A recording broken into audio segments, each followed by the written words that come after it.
Hello everyone, welcome to focus study centre. आज हम आपको बताने जा रहे हैं, जैसा कि आप लोग देख रहे हैं, ये यूपी बोर्ड का पेपर है 2024 का। ठीक है ना। इसका कोड है 824 IN। इस जो साइंस का ये क्वेश्चन पेपर है, इसको मैं आपको पूरा हल सहित इसको सॉल्व कराऊंगा। और आप लोग जानते हैं कि जो क्वेश्चन बनते हैं इसी टाइप से बनते हैं, इसलिए अगर आप इसको अच्छे से देख लेते हैं तो आपको आइडिया लग जाएगा किस तरह का पेपर जो क्वेश्चन है पेपर में आएगा। ठीक है ना। तो आप लोग इसको देखिए और अच्छे से समझिए। चलिए देखते हैं पहला क्वेश्चन इसमें क्या है।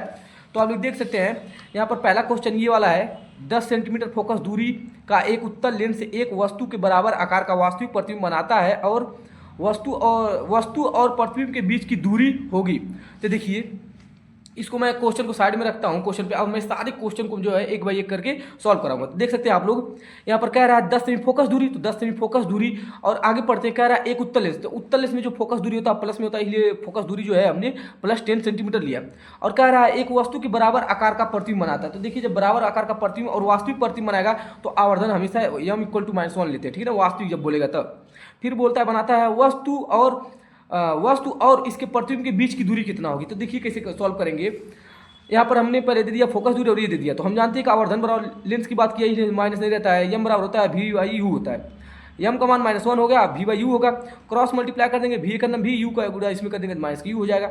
लेंस सूत्र जो होता है 1/f = 1/v - 1/u होता है। f का मान 10 दिया है, u का मान जो v का मान है -u निकला है और u का मान नहीं पता है। तो देखिए ये माइनस में उधर जाएगा तो प्लस में हो जाएगा, या ऐसे ही सोल्व हो जाएगा। देखिए ये दोनों u है, तो जब नीचे का जो सेम होता है बेस, तो ऊपर वाला जो है -1, ये माइनस ऊपर जाएगा तो -1 -1 -2 हो जाएगा और बटे में u। इसका क्रॉस मल्टीप्लाई यहाँ u, इसका क्रॉस मल्टीप्लाई यहाँ माइनस का 20 सेंटीमीटर दूरी पर क्या होगा, वस्तु रखा होगा लेफ्ट साइड में। वस्तु हमेशा लेफ्ट साइड में होगी। अब देखिए हमको u पता चल गया।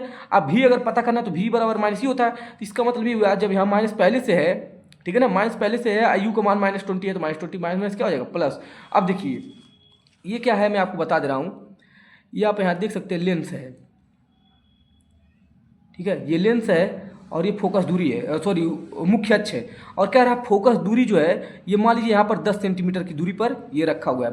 और कह रहा है इसका जो प्रतिबिंब बना है वो माइनस का 20 सेंटीमीटर की दूरी पर बना है, यहाँ पर बना है 20 सेंटीमीटर की दूरी पर। अब प्रतिबिंब जो है 20 सेंटीमीटर की दूरी पर इधर बन रहा है, ये माइनस में था इसलिए इधर, और प्लस में इधर 20 सेंटीमीटर की दूरी पर बन रहा है ये प्रतिबिंब। तो इसके बीच की जब दूरी देखेंगे तो 20 यहाँ से यहाँ तक ये 20 और यहाँ से यहाँ तक 20, 40 ही तो होगा। तो 40 सेंटीमीटर के बीच की दूरी होगा, ऑप्शन टिक लगा देना था। ठीक है, अगला देखते हैं। अगला कह रहा है कि एक उत्तल दर्पण द्वारा जो उत्पन्न जो आवर्धन सदैव होता है वो 1 से कम होता है। ये आपको 1 नंबर पे टिक लगाना था, बी नंबर पे। ठीक है ना। अगला देखिए, एक अभिसारी का मतलब उत्तल होता है। तो अभिसारी लेंस की फोकस दूरी जो है 20 सेंटीमीटर है। इस लेंस की क्षमता होगी, तो देखिए फोकस दूरी जो है ये उत्तल लेंस की बात करेगा प्लस में होगा, तो प्लस में हो जाएगा 20 सेंटीमीटर। आप पी कह रहा है ज्ञात करने के लिए, तो इसका फार्मूला एक होता है, देखिए क्या। तो इसका फार्मूला होता है P = होता है 100/20, क्योंकि फार्मूला जो होता है देखिए यहाँ पर लिखा है P = होता है 100/f सेंटीमीटर में। जब यहाँ 100 लिखेंगे सेंटीमीटर, अगर यहाँ 1 लिखेंगे तो मीटर हो जाएगा। ठीक है ना। अभी f का मान जो है 20 रखेंगे, इसको डिवाइड करेंगे तो 5 टाइम्स से डिवाइड होगा, और क्योंकि प्लस में आएगा तो आवर्धन जो होगा 5 डायोप्टर हो जाएगा। D फॉर डायोप्टर, क्योंकि क्षमता का मात्रक डायोप्टर होता है। ठीक है, तो 5 जो होगा आंसर दिया होगा +5 डायोप्टर, उस पर टिक लगाना था।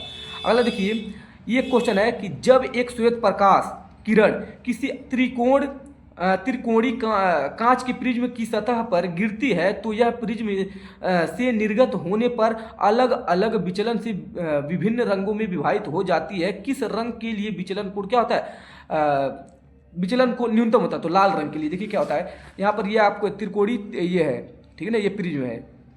यहाँ जब प्रकाश ऐसे आपतित होता है तो यहाँ जाने के बाद इस सघन माध्यम में तो झुक जाता है, और फिर यहाँ से अपनी 7 अवयवी रंगों में से क्या होगा, बटता है, प्रिज्म से निकलता है। तो क्या होता है, कह रहा है किस रंग का जो विचलन होता है सबसे कम होता है, मतलब कौन फैलता नहीं है, तो लाल रंग जो होता है सबसे कम होता है उसका विचलन। ठीक है, अगला देखते हैं।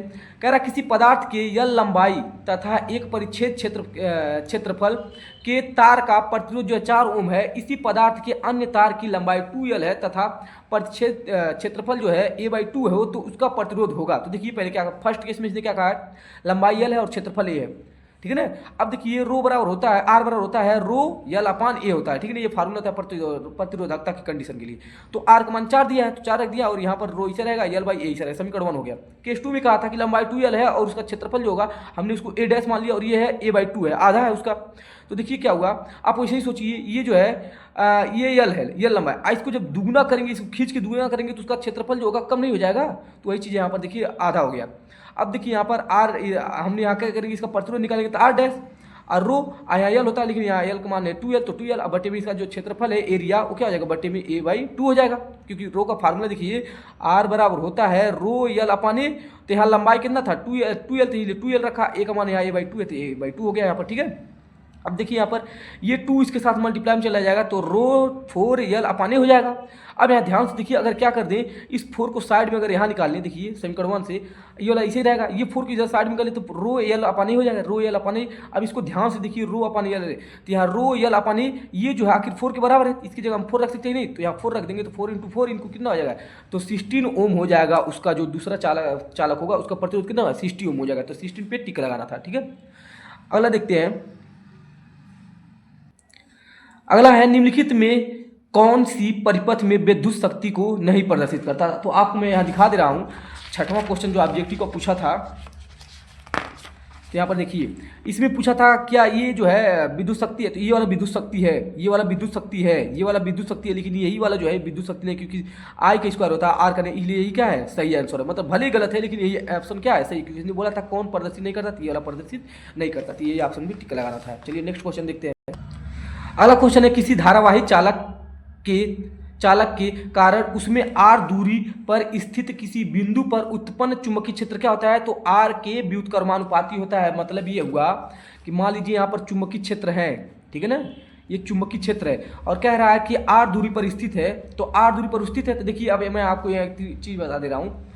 अगर आप क्या करेंगे, यहाँ पर मान लीजिए चुंबकीय क्षेत्र है ये और यहाँ पर r है, तो जैसे जैसे दूरी घटाएंगे वैसे जैसे चुंबकीय क्षेत्र बढ़ेगा, और जैसे दूरी घटाएंगे तो चुंबकीय क्षेत्र बढ़ेगा, और जैसे जैसे दूरी बढ़ाएंगे वैसे चुंबकीय क्षेत्र घटेगा। इसका मतलब यही तो हुआ आर जो है दूरी के क्या है व्युत्क्रमानुपाती, यानी चुंबकीय क्षेत्र बी जो है वो आर के क्या है 1/r के व्युत्क्रमानुपाती है। मतलब दूरी बढ़ाएंगे तो चुंबकीय क्षेत्र घटेगा और दूरी कम करेंगे तो चुंबकीय क्षेत्र बढ़ेगा, इसीलिए क्या होता है आर के व्युत्क्रमानुपाती है, उस पर टिक लगाना था। हाइड्रोजन आयन H प्रधान आयन की प्रकृति कैसी होती है, अम्लीय होती है, ठीक है ना। धावन सोडा की एक अणु में जल के अणुओं की संख्या होती है, तो आप उसका फार्मूला अगर आपको याद होगा तो याद कर लीजिएगा, नहीं तो आप फार्मूला इसको देख सकते हैं। Na2CO3 × 10H2 होता है, तो इसमें जल के अणु कितने होते हैं 10, इसीलिए 10 इस पर टिक लग जाएगा। अगला देखिए निम्नलिखित में कौन अधातु है, तो कौन अधातु है, तो जो हीलियम होता है ये अधातु है क्योंकि गैस होता है ये, ठीक है ना। धातुओं के लिए कौन सत्य नहीं है, तो देखिए धातुएं सदैव सहसंयोजक बंध यौगिक बनाती हैं, तो ये गलत है, ठीक है ना। यही तो बोला था धातुओं के लिए कौन सत्य नहीं है, तो धातुएं जो होती हैं सदैव सहसंयोजक बंध बनाती नहीं बनाती है, क्योंकि धातुएं जो होती है वो तो अपना इलेक्ट्रॉन त्याग देती हैं, कहाँ सहसंयोजक बंध बनाती है, इसलिए ये वाला क्या गलत है, लेकिन यही सही है, ठीक है ना ऑप्शन के हिसाब से। अगला देखिए पोप मतलब प्लास्टर ऑफ पेरिस की जल से अपक्रिया कराने पर जिप्सम प्राप्त होता है, ठीक है ना। ये देखिए अगला एथेनॉल को सोडियम से अपक्रिया कराने पर क्या प्राप्त होता है, तो एथेनॉल है और सोडियम है, सोडियम ज़्यादा क्रियाशील था तो इसलिए हाइड्रोजन को वहाँ से उसके स्थान से विस्थापित कर देगा, उसका स्थान ले लेगा, तो ये बन जाएगा C2H5O, यहाँ क्या हो गया सोडियम आ गया और हाइड्रोजन यहाँ देखिए 2 अणु लिए हैं तो हाइड्रोजन निकल जाएगा यहाँ पर, तो इसका क्या हो जाएगा सोडियम एथॉक्साइड हो जाएगा इसका नाम, ठीक है ना, तो ये प्राप्त होगा। अगला देखते हैं मानव में लिंग गुणसूत्रों की संख्या कितनी होती है, तो 2 होती है। देखिए कैसे, क्योंकि मैं आपको बता देता हूँ कि 44 प्लस का XY जो होता है ये किस में होता है मेल में होता है, और 44 प्लस का XX जो होता है प्लस का XX एक फीमेल में होता है, तो इसी 2 की वजह से तो लिंग निर्धारण होता है, बाकी तो सेम होते हैं, तो इसीलिए इसमें 2 गुणसूत्र होते हैं जो उसको निर्धारण करते हैं, ठीक है ना। शरीर के बाहर से ऑक्सीजन को ग्रहण करना तथा कोशिकीय आवश्यकता के अनुसार खाद्य स्रोतों के विघटन को कहते हैं, तो उसको श्वसन बोलते हैं, ठीक है ना। जब ऑक्सीजन को ग्रहण करते हैं, ऑक्सीजन ग्रहण करते हैं तो हमारे अंदर जाता है, उसमें क्या होता है टूट फूट की क्रिया होती है, तो उसी को श्वसन बोलते हैं, ठीक है ना। अरे देखिए मस्तिष्क का मुख्य सोचने वाला भाग जो होता है अग्र मस्तिष्क होता है, ठीक है। निम्नलिखित पौधों में से किसका पुष्प एक लिंगी होता है, तो पपीता जो होता है एक लिंगी होता है, याद रखिएगा। एक पोषी स्तर पर उपलब्ध कार्बनिक पदार्थ की कितनी मात्रा अगले पोषी स्तर में जाती है, देखिए जैसे पेड़ पौधा है उसको हिरण खा लेगा, हिरण को शेर खा लेगा, तो उसमें 10% का जो क्या होता है ऊर्जा का स्थानांतरण होता है, ठीक है ना। अगला देखिए पौधे में प्रकाश संश्लेषण का उत्पाद है, तो देखिए जब पौधे में प्रकाश संश्लेषण का उत्पाद जो है वो क्या होता है ग्लूकोज बनता है, ऑक्सीजन बनता है और जल बनता है, लेकिन कार्बन डाइऑक्साइड नहीं बनता। ये भी क्वेश्चन आता है कि प्रकाश संश्लेषण द्वारा क्या निर्मित नहीं होता, तो कार्बन डाइऑक्साइड नहीं निर्मित होता, बाकी सब निर्मित होते हैं। अगला देखते हैं निम्नलिखित में से कौन सा पादप हार्मोन नहीं है, तो जो एस्ट्रोजन होता है पादप हार्मोन नहीं, क्योंकि ये तो स्त्री में पाया जाता है। अगला है कारों में पश्च दृष्टि, ये देखिए ये 2 नंबर या देखिए ऑब्जेक्टिव क्वेश्चन खत्म हो गया। अब मैं आपको दिखा रहा हूँ यहाँ पर अब यहाँ देख सकते हैं ये 2 नंबर का क्वेश्चन है, ठीक है ना, ये वाला कारो वाला, देखिए 2 नंबर का क्वेश्चन है, ठीक है। तो अगला देखते हैं कि कारो में पश्च दृष्टि दर्पण के लिए कौन सा प्रकार का दर्पण प्रयोग करते हैं, हम इसे क्यों वरीयता देते हैं। देखिए क्यों देते हैं। पहला देखिए, वाहनों में पश्च दृष्टि दर्पण के रूप में उत्तल दर्पण का वरीयता देने के लिए मुख्य कारण निम्नलिखित है। देखिए पहला, उत्तल दर्पण हमेशा वस्तु का सीधा और आभासी प्रतिबिंब बनाता है। मतलब देखिए जब शीशा आगे रहता है तो कोई भी चीज़ अगर पीछे से आता है तो उसका प्रतिबिंब बहुत बड़ा होता है, लेकिन दिखाता है इतना छोटा है, तो आभासी हुआ ना, और सीधा बनाता है, ठीक है ना। अगला देखते कारण क्या है। अगला है, ये वस्तु से छोटा प्रतिबिंब बनाते हैं। तो जाहिर सी बात है, वस्तु जितना बड़ा है तो उससे छोटा प्रतिबिंब बनाता है दर्पण, जिससे चालक अपने पीछे के बहुत बड़े क्षेत्र को देख पाता है। ये ठीक है ना। आप ये 2 लिख दीजिए, चाहे ये सब लिख दीजिए, 2 ही नंबर का है तो आप ज़्यादा लिखने की जरूरत नहीं है, मतलब 2 पॉइंट बना लिख दीजिए।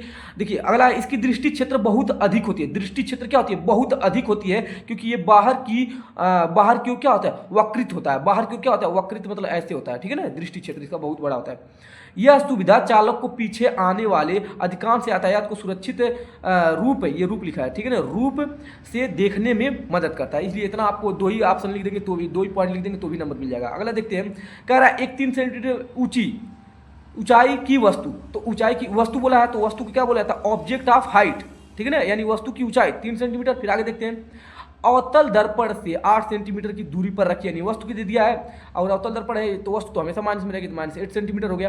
फिर कह रहा है जो प्रतिबिंब बनेगा 4.5 सेंटीमीटर की ऊंचाई का आभासी प्रतिबिंब बनता है। तो प्रतिबिंब को हम जानते हैं इमेज ऑफ हाइट, यानी 4.5 सेंटीमीटर उधर बना है, ठीक है ना, तो पॉजिटिव होगा।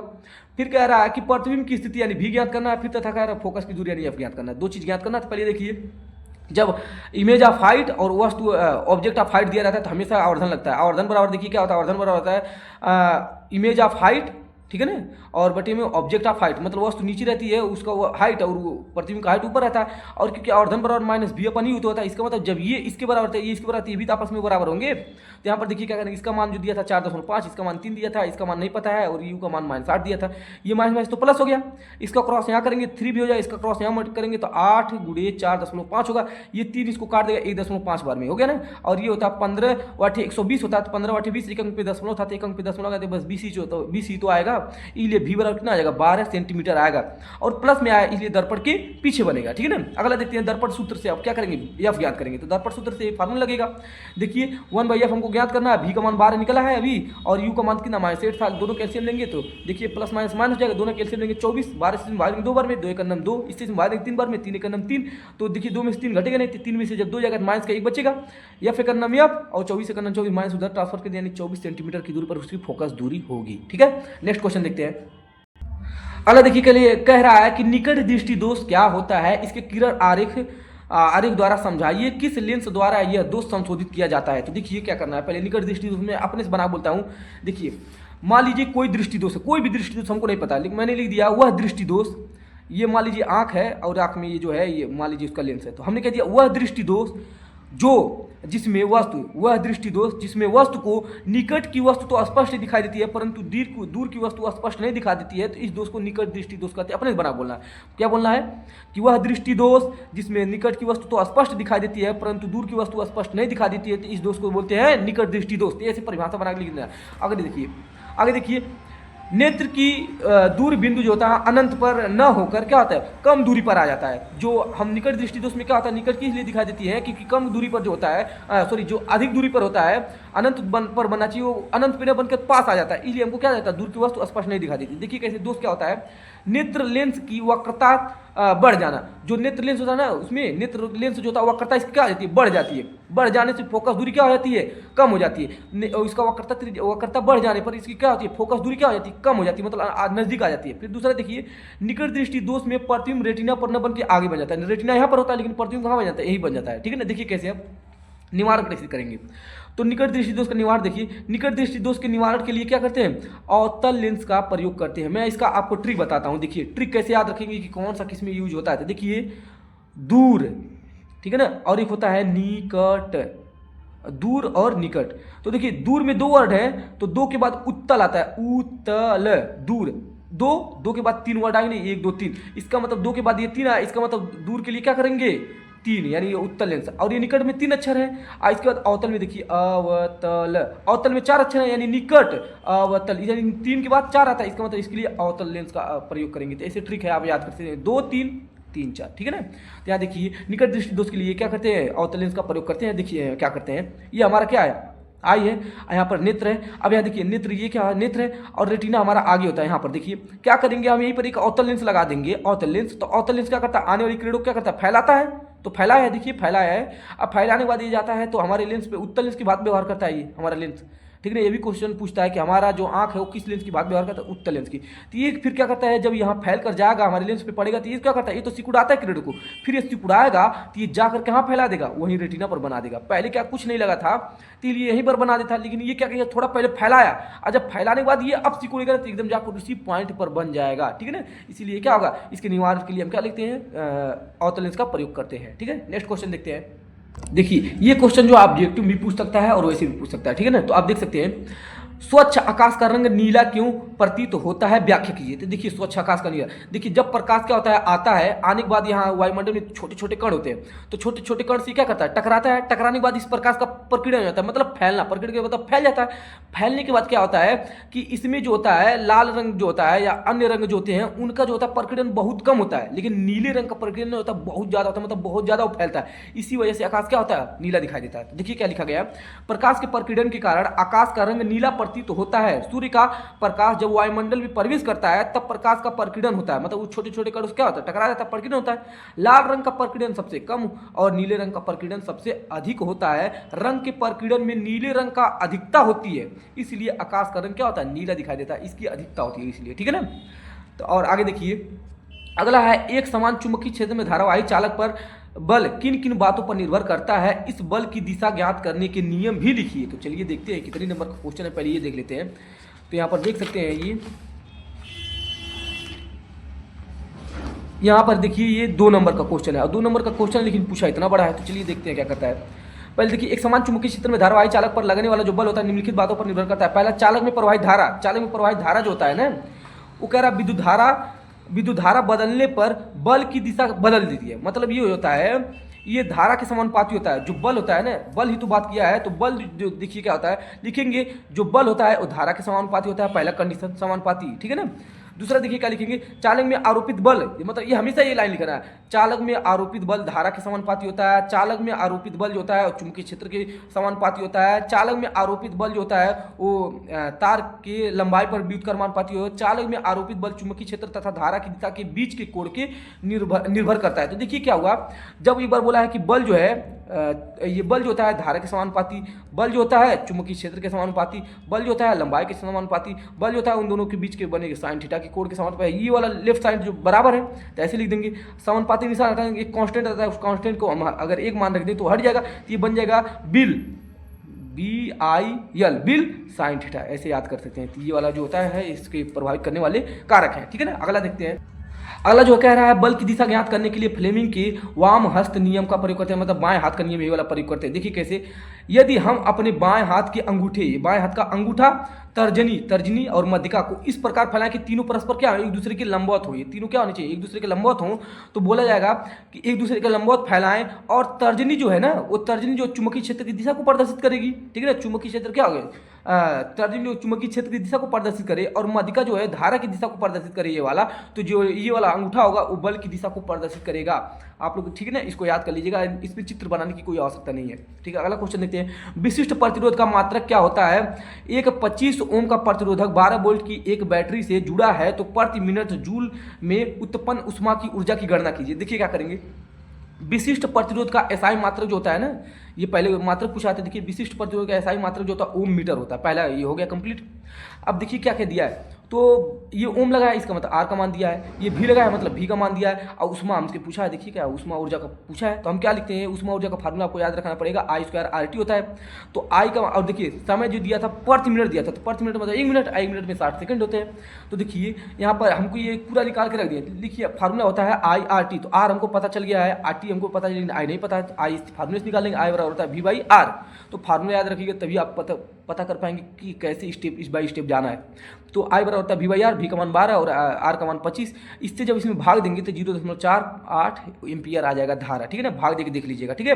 अब देखिए इस आई मान पता चले, अब इसमें रखेंगे तो आई का मान हो जाएगा 0.48 का स्क्वायर, आर का मान 25 है और समय का मान सेकंड हो गया। इसका स्क्वायर करेंगे तो हो जाएगा 0.2304, आई जो होगा 25 और इतना, इन लोगों को गुणा करेंगे 15 छक्का 150, सॉरी 25 छक्का 150 और जीरो लगा देंगे। इन सब का देखिए ये 2 जीरो जब इसमें गुणा होगा तो 2 अंक को यहाँ खिसका देगा, तो यहाँ आ जाएगा 23.04 और 15 से बजे। इनका जब आपस में गुणा करेंगे 345.6 जूल आ जाएगा। गुणा करके आप लोग देख लीजिएगा, अगर गुणा करने में या जोड़ने में घटाने में कोई भी दिक्कत आता है डेसिमल का तो आप लोग कमेंट करिए, मैं अच्छे से आपको बताऊंगा, ठीक है। अरे देखिए नीचे दिए गए परिपथ जो है चित्र में 10 ओम, 40 ओम, 20 ओम, 30 ओम, 60 ओम को 5 प्रतिरोध दिखाए गए हैं अनुसार है 18 वोल्ट की एक बैटरी से जुड़े हैं, तो गणना कीजिए। देखिए आप लोग क्वेश्चन मिला दीजिएगा, सारे क्वेश्चन जो है एकदम सीरियल वाइज जो है, आप लोग को डाउट हो रहा है कि क्वेश्चन अलग है तो नहीं, अलग नहीं, आप लोग मिला लीजिएगा, ठीक है ना। चलिए देखते हैं कैसे लगाना है। देखिए गणना करेंगे, जो पहले क्या बोला है, परिपथ का कुल प्रतिरोध ज्ञात करना है, फिर परिपथ में प्रवाहित धारा क्या ज्ञात करना है, फिर ए और बी के बीच का प्रतिरोध, बीच का विभवांतर ज्ञात करना है। देखिए चित्र ऐसे दिया रहेगा, ए और बी है, इनके बीच में 2 समांतर क्रम में प्रतिरोध लगे हैं, बी और सी के बीच में 3 समांतर क्रम में क्या प्रतिरोध लगे हैं, और इनको एक बैटरी से और क्या किया है, एक सेल से मतलब बैटरी से और एक कुंजी से जोड़ दिया गया। जो वोल्टेज है 18 वोल्ट का है, तो पहले इसने जो ज्ञात करने के लिए कहा प्रतिरोध, तो प्रतिरोध ज्ञात करते। देखिए पहले क्या करेंगे, हमारा काम क्या होगा, ये दोनों समांतर क्रम है तो लिखेंगे ए व बीच का प्रतिरोध पहले यहाँ निकाल के रख लेंगे यहाँ पर, फिर बी व सी के बीच का कुल प्रतिरोध निकालेंगे, यार दोनों श्रेणी क्रम में होंगे, इसको जोड़ लेंगे, ठीक है ना, ये हो जाएगा पूरा प्रतिरोध आ जाएगा, ठीक है ना। ए व बी के बीच प्रतिरोध पहले निकालने चले, तो ए व बी के बीच का प्रतिरोध समांतर क्रम में फार्मूला क्या लगेगा, 1/R equal to 1/R1 plus 1/R2, क्योंकि दो ही लोग हैं। तो देखिए पहला वाला 10 था, बटे में 40 था, दोनों का एलसीएम लेके 40, 10 नीचे वाले में भाग देते हैं, ठीक है ना, नीचे वाले में भाग देते हैं, जितना आता है इसके ऊपर वाले में गुणा करते हैं, 10 इसमें भाग देंगे, 10 चौक 40 4 बार में, और 4 एकम 4, फिर बीच में प्लस है प्लस 40 एकम 40, यहाँ 1 से गुणा कर देंगे 1 एकम में, क्योंकि 40 एकम 40 एक बार में गया है। एलसीएम यहाँ देखिए, इसको पलटेंगे तो आगे ऊपर चला जाएगा, बटे में का 1 लिखेंगे नहीं, इसको पलटेंगे तो 40 ऊपर चला जाएगा, 4 1 5 नीचे आएगा, इसको काटेंगे तो 8 ओम आ जाएगा ए व बी के बीच का प्रतिरोध, ठीक है ना। अब देखते हैं बीसी के बीच का प्रतिरोध, यहाँ देखिए 20 30 60, तो सबको लिखेंगे R1 बराबर 1/R1 1/R2 1/R3, इनका मान रख देंगे हम। यहाँ एलसीएम लेंगे 60 आएगा, इससे इसमें भाग देंगे 20 से 20 3 60, तो 3 एकम 3 हो जाएगा, 30 दूना 60 तो 2 एकम 2 हो जाएगा, 60 एकम 60, तो यहाँ 1 से गुणा कर देंगे, 3 2 5 1 6 6/60 हो जाएगा। इसको पलटेंगे तार, इसको पलटेंगे 60/6, इसको काटेंगे तो 10 ओम आ जाएगा। अब देखेंगे हमको ए बी के बीच का प्रतिरोध आया था इतना, और फिर ए व बी के बीच का प्रतिरोध आया था 10, और ए व सी के बीच का कुल प्रतिरोध ज्ञात करना है, तो दोनों जोड़ लेंगे, 8 + 10 बराबर 18 ओम हो जाएगा, पूरा पता चल गया, ठीक है ना। अगला देखते क्या बोला था, धारा का था। देखिए धारा का था दूसरा वाला ज्ञात करने के लिए, तो देखिए धारा आर बराबर हमको पता चल गया, भी बराबर हमको पता चल गया, आई बराबर होता है V/R, अब भी का मान रख देंगे 18, बटे में 18 काट देंगे तो कितना 1 एम्पियर की धारा हो जाएगी। विभवांतर पूछा था ए व बी के बीच का विभवांतर, तो अभी हम देखिए ए व बी के बीच का प्रतिरोध निकाले तो 8 आया था। विभवांतर बराबर क्या होता है, देखिए विभवांतर ए बी के बीच का विभवांतर बराबर I × RAB इसलिए क्योंकि प्रतिरोध जो है RAB का लेना है, तो 1 एम्पियर आया है, इसका जो आ रहा था ए बी का बीच का प्रतिरोध तो 8 आया था, 8 का 8 वोल्ट हो जाएगा इसका आंसर, ठीक है ना। तो ऐसे सॉल्व कर लेना है, ठीक है। चलिए नेक्स्ट क्वेश्चन देखते हैं।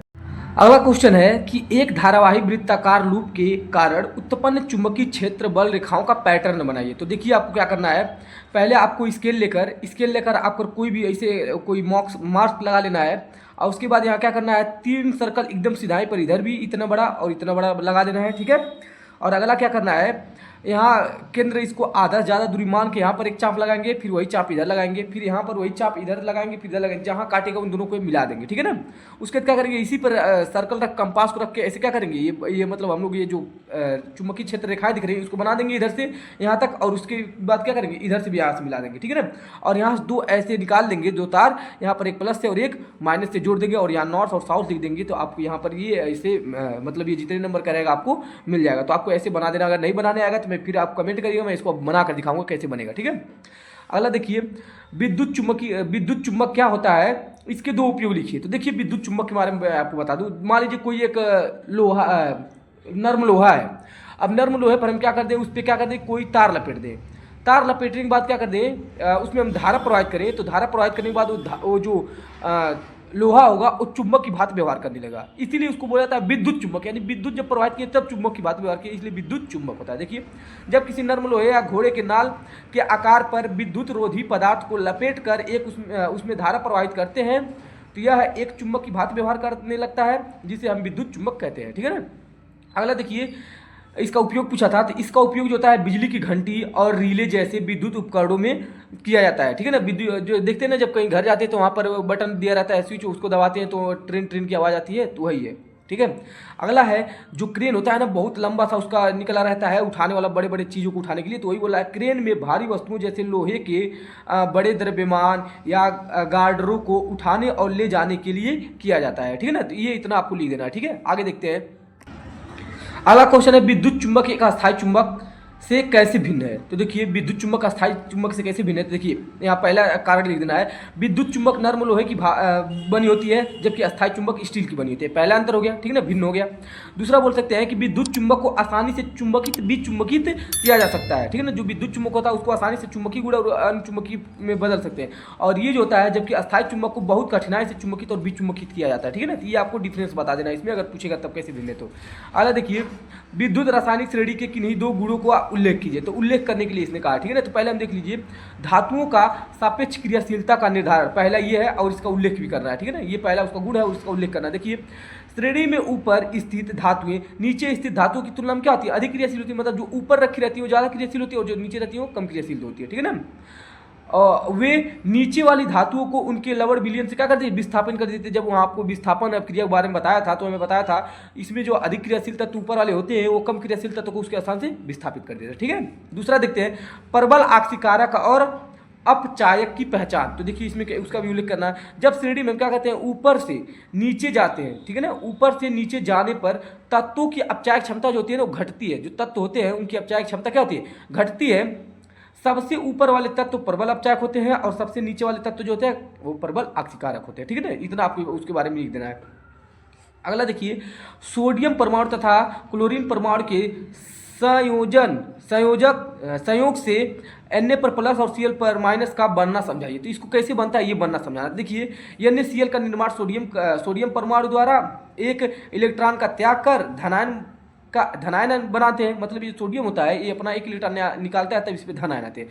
जो क्लोरीन होता है एक इलेक्ट्रॉन ग्रहण करता है, इसलिए इस पर एक माइनस आता है। ठीक है, अगला है, क्लोरीन परमाणु द्वारा उस इलेक्ट्रॉन को ग्रहण कर क्लोरीन आयन बनाने के परिणाम स्वरूप होता है, जिसके बाद इन विपरीत आवेश आयनों के बीच स्थिर आकर्षण बल से NaCl यौगिक बनता है। जैसे देखिए, ये सोडियम है, सोडियम अपना एक इलेक्ट्रॉन निकालता है, इसलिए इस पर प्लस चार्ज आता है एक, और ये अपना एक इलेक्ट्रॉन ग्रहण कर लेता है, इसलिए इस पर एक माइनस चार्ज आता है। तो इन दोनों जो होते हैं, ये अपना जब एक इलेक्ट्रॉन दे देता है तो इनके बीच में बल एक बंध बन जाता है, जिसको बोलते हैं वैद्युत आकर्षण बल। तो ये आपको उसके बनना में समझा देना है। ठीक है, अगला देखते हैं, निम्नलिखित पर संक्षिप्त टिप्पणी लिखिए। तो देखिए, पहले बोला है उदासीनीकरण अपक्रिया। तो उदासीनीकरण अपक्रिया की परिभाषा भी और ये बहुत ज़्यादा पूछता है। देखिए, जब अम्ल और क्षार परस्पर क्रिया करते हैं तो लवण और जल बनता है, यह अपक्रिया है उदासीनीकरण अपक्रिया कहलाती है। देखिए, ये सोडियम हाइड्रोक्साइड ये HCl है, ये क्या क्षार है और ये अम्ल है। तो यहाँ देखिए, OH और H नील के जल बन के बाहर निकल जाएंगे, NaCl क्या है, लवण बन जाएगा। तो लवण और जल का निर्माण हुआ है, ये इस पर टिप्पणी लिखना है। अगला देखिए, अपचयन अपक्रिया। अपचयन अपक्रिया देखिए क्या होता है, जब किसी अपक्रिया या पदार्थ में ऑक्सीजन की कमी हो, मतलब ऑक्सीजन वहाँ से घटे और क्या हो। देखिए, मैं दोनों परिभाषा दो परिभाषा इसका होता है, मैं एक ही में दोनों बता दे रहा हूँ। जब किसी अपक्रिया में हाइड्रोजन का योग, मतलब हाइड्रोजन जुड़े और ऑक्सीजन हटे यानी निकले, तो इस प्रकार की अपक्रिया को क्या बोलते हैं, अपचयन अपक्रिया बोलते हैं। ठीक है ना, तो देखिए, ये कॉपर ऑक्साइड है और ये हाइड्रोजन है। यहाँ देखिए, ऑक्सीजन हटा ऑक्सीजन तो Cu बन गया, और ये आकर यहाँ हाइड्रोजन से जुड़ गया, तो हाइड्रोजन यहाँ जुड़ा ना, हाइड्रोजन से जुड़ा, तो इससे क्या हो गया, इसका मतलब ऑक्सीजन हट रहा है, तब वो पता चल रहा है कि अपचयन अपक्रिया है। हाइड्रोजन जुड़ रहा है, तब वो पता चल रहा है कि अपचयन अपक्रिया है। तो यहाँ इसमें यही कहा जाता है, जब हाइड्रोजन का योग हो या ऑक्सीजन का त्याग हो तो उसको बोलते हैं अपचयन अपक्रिया। ठीक है, ऐसे लिख देना है। चलिए नेक्स्ट देखते हैं। अगला देखिए, क्या होता है जब केवल संतुलित रासायनिक समीकरण लिखिए। तो देखिए, सोडियम ऑक्साइड की जल से क्रिया, ये सोडियम ऑक्साइड है, इसकी जल से क्रिया करा दीजिए। तो देखिए, जब Na और H और O, मतलब यही तीन लोग बस दिखे, तो हमेशा सोडियम हाइड्रोक्साइड बनेगा। तो सोडियम हाइड्रोक्साइड बनेगा। सोडियम ऑक्साइड जब जल से क्रिया करेगा तो सोडियम एक बार Na लिखेंगे, O और H, तो NaOH सब देखिए, यहाँ सोडियम दो बार था, इसलिए यहाँ दो से गुणा करेंगे, सब बैलेंस हो जाएगा ऑटोमेटिक। ठीक है, अगला देखिए, शुष्क बुझे चूने से शुष्क क्लोरीन गैस की क्रिया कराई जाती है। ये जो है बुझा हुआ चूना है और उसकी क्लोरीन से क्रिया कराएंगे, तो यहाँ देखिए, यहाँ पर दो बार H है, दो बार O है, तो यहाँ से H2 दोनों निकल जाएगा और यहाँ से एक बार O निकल जाएगा, तो H2 जल के बाहर निकलेगा, बाहर हो गया जल, तो बचेगा C, एक बार यहाँ O बचा और Cl2, COCl2 ब्लीचिंग पाउडर बनता है। ठीक है, अगला देखते हैं, एथेनॉल को सांद्र H2SO4 की अधिकता के साथ 160 से 170 डिग्री सेल्सियस ताप पर गर्म किया जाता है। देखिए ये एथेनॉल है, इसका कॉन्सेंट्रेट H2SO4 की उपस्थिति में 160 से 170 डिग्री सेल्सियस ताप पर गर्म किया जाएगा। तो यहाँ से एक H और यहाँ से H, तो H2 ये वाला O, H2 जो बाहर निकला और यहाँ बचा C2 और यहाँ से H4, तो C2H4 यानी मीथेन प्राप्त हो गया। सॉरी एथीन होगा यार, ठीक है ना, ये एथीन इसका नाम होगा।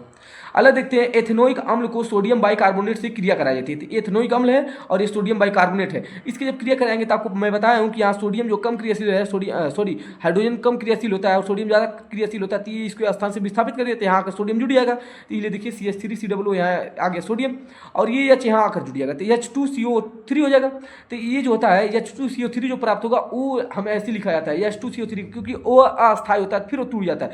तो H2 हुआ ना, तो एक बार H2 तो मिल गया, ये वाला H2 यहाँ से एक बार वो ले लिए, तो H2 बाहर निकल गया ये वाला, और यहाँ बचा C और दो बार वो, तो CO2 गैस बन के बाहर निकलता है। ठीक है, अगला देखते हैं, एथेनॉल को शांत H2SO4 की उपस्थिति में एथेनोइक अम्ल के साथ गर्म किया जाता है। ये देखिए ये जो है एथेनोइक अम्ल है और ये एथेनॉल है। इसकी जब क्रिया कराएंगे तो आपको पता है यहाँ से H और यहाँ से OH जल बन के बाहर निकलेगा और ये CH3COO और C2H5 यहाँ आकर जुड़ जाएगा। तो ये बन जाएगा हमारा इथाइल एथेनोएट होता है इसका नाम। ठीक है, अगला देखिए, एथेन को वायु में जलाया जाता है। तो ये एथेन है, ठीक है ना, और उसको वायु में जलाया जाता है। तो जब एथेन को वायु में जलाया जाएगा तो कार्बन डाइऑक्साइड और जल और एनर्जी निकलेगा। ठीक है ना, तो अब देखिए यहाँ पर जब कार्बन डाइऑक्साइड निकलेगा तो CO2 बनेगा और जल बनेगा। अब यहाँ देखिए इन दोनों को बैलेंस करना है तो हम क्या करेंगे, कार्बन यहाँ देखिए, यहाँ कार्बन कितना है, 2 था पहले, ये मत देखिए, ये वाला देखिए, कार्बन यहाँ पर कितना है, 1 है, और यहाँ पर कितना है, तो देखेंगे यहाँ पर 2 है। अगर यहाँ 2 से गुणा करेंगे तो बैलेंस नहीं हो पाएगा, इसलिए हम ऐसा करते हैं कि यहाँ पर 4 से गुणा कर देंगे तो 4 कार्बन हो जाएगा और यहाँ 2 से गुणा 4 कार्बन हो गया। आज देखिए यहाँ पर हाइड्रोजन 12 हो गया और यहाँ देखते हैं हाइड्रोजन कितना हुआ, तो 6 दूना 12, यहाँ भी 6 से मल्टीप्लाई किया, मतलब ये आपको संतुलित रासायनिक समीकरण के रूप में ही लिखना पड़ता है। ठीक है ना, चलिए नेक्स्ट देखते हैं।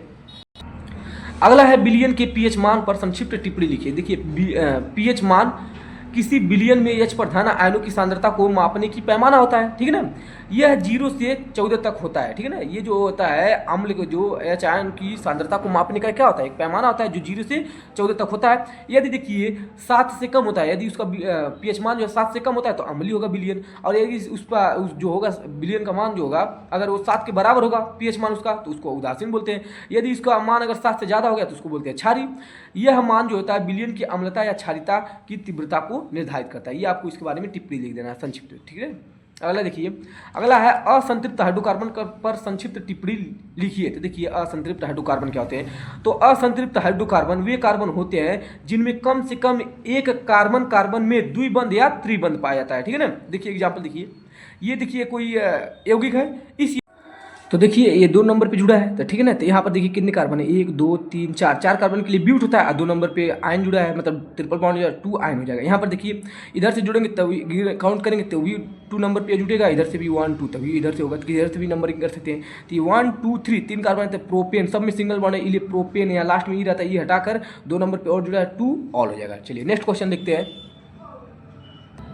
अगला क्वेश्चन ये है कि निम्नलिखित में से प्रत्येक का एक उदाहरण दीजिए। देखिए विखंडन का एक उदाहरण है तो अमीबा है, ठीक है ना, खंडन का उदाहरण है तो स्पाइरोगाइरा है, और फिर पूछता है पुनरुद्भवन का एग्जाम्पल है तो प्लेनेरिया है, और जो मुकुलन है उसका एग्जाम्पल जो है हाइड्रा है। ठीक है, अगला देखिए इसमें क्या है, निम्नलिखित और फिर संक्षिप्त टिप्पणी लिखना है। तो देखिए पहला परितंत्र है, तो देखिए वह तंत्र जिसमें समस्त जीवधारी आपस में एक दूसरे के साथ तथा पर्यावरण के उन भौतिक एवं रासायनिक कारकों के साथ परस्पर क्रिया करते हैं, जिसमें निवास करते हैं, उसे परितंत्र कहते हैं। ठीक है ना, तो ये परिभाषा आपको बना के लिख देना है कि जो वातावरण होता है, वातावरण में क्या करते हैं, सभी जीवधारी क्या करते हैं, निवास करते हैं, और उसमें क्या होते हैं, रासायनिक क्रिया भी करते रहते हैं, भौतिक क्रिया भी करते हैं, और आपस में तालमेल बनाए रखते हैं, तो उसको क्या बोलते हैं, परितंत्र बोलते हैं। ठीक है, अगला है ओजोन परत क्या है। तो देखिए ओजोन परत के बारे में संक्षिप्त टिप्पणी, तो वायुमंडल के समताप मंडल में ऑक्सीजन के, इसको O2 मतलब ऑक्सीजन के 3 परमाणु वाले अणु पाए जाते हैं, इन्हें ओजोन कहते हैं। ठीक है ना, और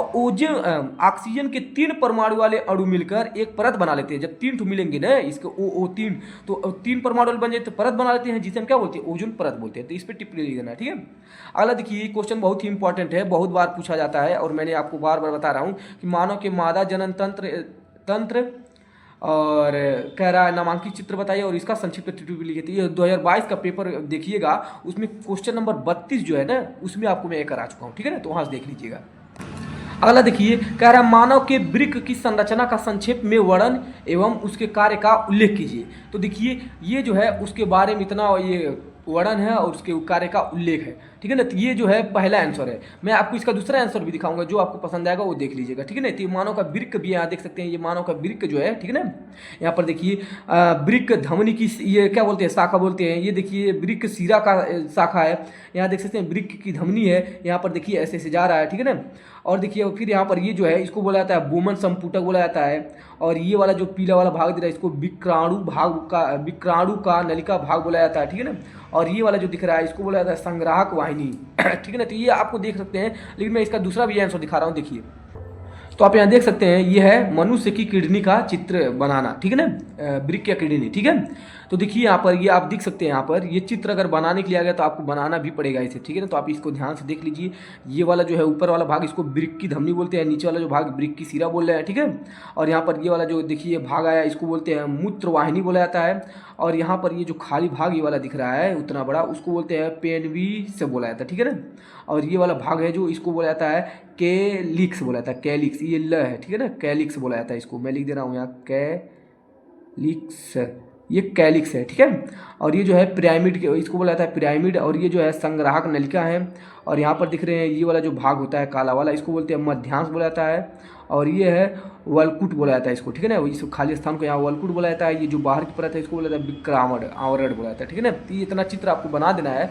अब फिर उसके बाद में देखिए लिखना कैसे है। तो बाहरी और भीतरी भाग, तो बाहरी और एक भीतरी भाग है। तो देखिए प्रत्येक वृक्क में एक बाहरी प्रांतस्थ भाग तथा एक भीतरी प्रस्थान भाग होते हैं, ठीक है ना। ये पहला रीजन है। दूसरा है हाइलस।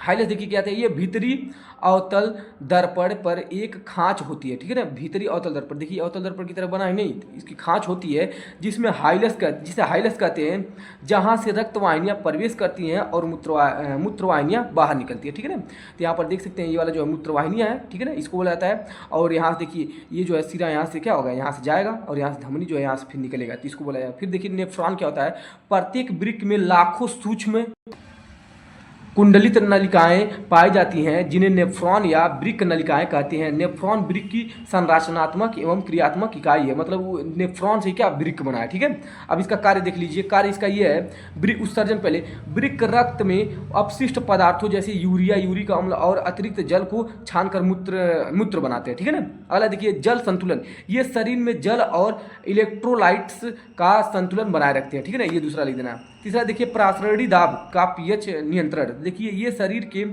तरल पदार्थों को प्रासरणी दाब और अम्ल क्षार संतुलन को नियंत्रित करते हैं, ठीक है। अगला देखिए रुधिर दाब नियमन, तो देखिए ये रेनिन नामक एंजाइम का उत्पादन करते हैं जो रुधिर दाब के नियम से मदद करता है, ठीक है ना।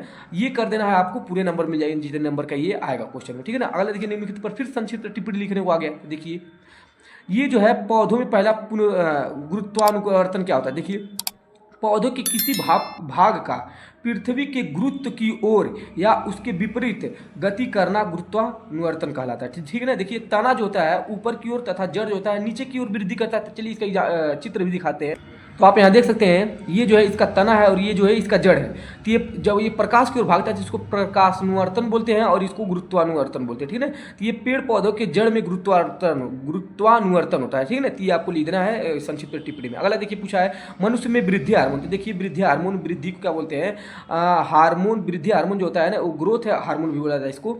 देखिए यह हार्मोन उत्तक तथा हड्डियों की वृद्धि को नियंत्रित करता है। यह शरीर की कोशिकाओं में आरएनए, डीएनए तथा प्रोटीन संश्लेषण को प्रेरित करता है, उत्तकों के क्षय को रोकता है। इसके अल्प स्राव से व्यक्ति बौना रह जाता है और अति स्राव से शरीर अनुपातिक भीमाकार हो जाता है। मतलब अगर हमारे शरीर में हार्मोन है, अगर वो बहुत ज़्यादा निकल रहा है तो हम क्या होंगे, भीम देखिए ना, भीम का शरीर बहुत लंबा चौड़ा था तो ऐसा हो जाएगा। और अगर ये हार्मोन बहुत कम निकलेगा तो इंसान क्या हो जाएगा, बौना हो जाएगा। ये आपको लिख देना है, मनुष्य में वृद्धि हार्मोन के बारे में लिख देना है बना के, ठीक है ना।